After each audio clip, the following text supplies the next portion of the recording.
Shalom, shalom, shalom, shalom, peuple de Dieu. Je vais te parler aujourd'hui de la sanctification. Pourquoi est-ce que nous devons nous sanctifier? Qu'est-ce que les Écritures disent concernant la sanctification? Rapidement, nous allons voir un texte. Et voilà un texte qui est tiré du livre de 1 Thessaloniciens chapitre 4. Voici ce que Paul nous dit de la sanctification et pourquoi nous devons nous sanctifier. Il dit, au reste frère, je suis dans le livre de 1 Thessaloniciens chapitre 4, verset 1er. Au reste frère, puisque vous avez appris de nous comment vous devez vous conduire et plaire à Dieu. Donc, il dit, vous avez appris de nous comment vous devez vous conduire et plaire à Dieu. Alors, comment nous devons nous conduire en tant qu'enfants de Dieu pour plaire à Dieu? C'est ce que Paul est en train d'écrire dans le livre de 1 Thessaloniciens. Et il continue. Et que c'est cela ce que vous faites. Nous vous prions et nous vous conjurons au nom du Seigneur Jésus de marcher à cet égard de progrès en progrès. Il est souhaite de vivre et de progresser dans les manières de vivre. Je descends au verset 2. Vous savez en effet quel précepte nous avons donné de la part du Seigneur Jésus. Ce que Dieu veut, c'est votre sanctification. C'est que vous vous abstenez de l'impudicité. Donc, Paul était en train de dire quelque chose de très important aux Thessaloniciens. Il dit, quand il a commencé, il leur a dit, vous savez comment nous vous avons enseigné, comment nous avons donné des enseignements pour que vous puissiez plaire à Dieu. Comment vous devez marcher, comment vous devez agir, comment vous devez vous comporter, afin d'attirer l'attention de Dieu sur vous. Il n'a pas dit, on vous a donné des enseignements pour que vous puissiez plaire au monde, pour que vous puissiez plaire aux hommes. Mais il dit les enseignements, les prédications, tout ce que nous vous avons donné, c'est dans le but de plaire à Dieu. Comment vous devez marcher pour plaire à Dieu. Et l'élément principal pour plaire à Dieu, il a dit dans le deuxième verset, ce que Dieu veut, le troisième verset plutôt, ce que Dieu veut, c'est votre sanctification. Écoute-moi très bien, c'est là que je vais commencer à atterrir. Ce que Dieu attend de toi, ce n'est pas seulement que tu pries, que tu l'adores, que tu chantes, que tu fasses un service dans l'église.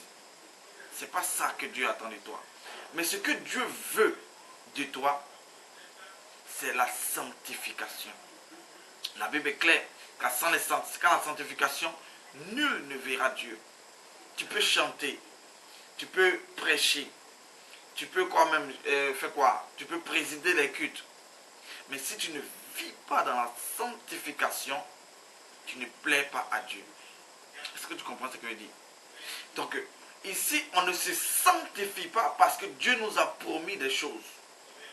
On ne se sanctifie pas parce que Dieu nous a promessé des choses. Parce que certainement tu veux te marier, voilà pourquoi tu te sanctifies. Parce que Dieu t'a dit que tu vas voyager cette année, donc tu dois te sanctifier. C'est une mauvaise manière de se sanctifier. Bien aimé, écoute-moi très bien. C'est une mauvaise manière de comprendre même la sanctification. On ne se sanctifie pas parce qu'on veut vivre ce que Dieu nous a prometté.